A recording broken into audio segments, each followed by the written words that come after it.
Cik skolotāji bērnam ir nepieciešami? Vienam bērnam skolā ir viens skolotājs, citam bērnam ir skolotājs un varbūt kāds privāts skolotājs, vēl kaut kāds skolotājs, kas palīdz bērnam ar konkrēto priekšmetu mācīšanos. Protams, jo vairāk bērnam ir saskarsme ar dažādiem skolotājiem un dažādiem cilvēkiem, jo ātrāk un labāk viņš iemācās elastību un spēja sadarboties. Taču savā pedagoģiskā praksē esmu novērojusi, ka privāts skolotājs bieži vien dara kaut ko pilnīgi citu, nekā es esmu uzdevusi mācīties, un gala rezultāts ir pilnīgi savādāks.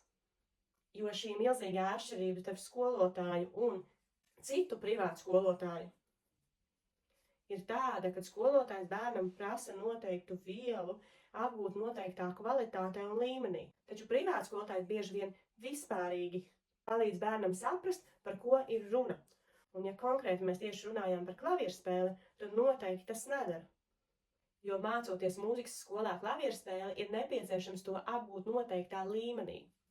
Šis līmenis nozīmē to, ka bērns šo skaņdarbu iemācījies no galvas spēlēt tā, lai viņš neapstājas, lai viņam nav kļūdas, un sākotnēji viņš var nospēlēt sev ērtā tempā, bez apstājas un kļūdām. Un tad pakāpeniski mēs šo tempu pātrinām, līdz tas skaņdarbs beidzot skan un izklausās tā, kā viņam būtu jāskan. Bez tā ir arī vēl komponista norādes un skaņdarba izteiksmība, jeb spilgtums, ko mēs vienkāršā valodā saucam par dinamiku, frāzējumu un muzikalitāti.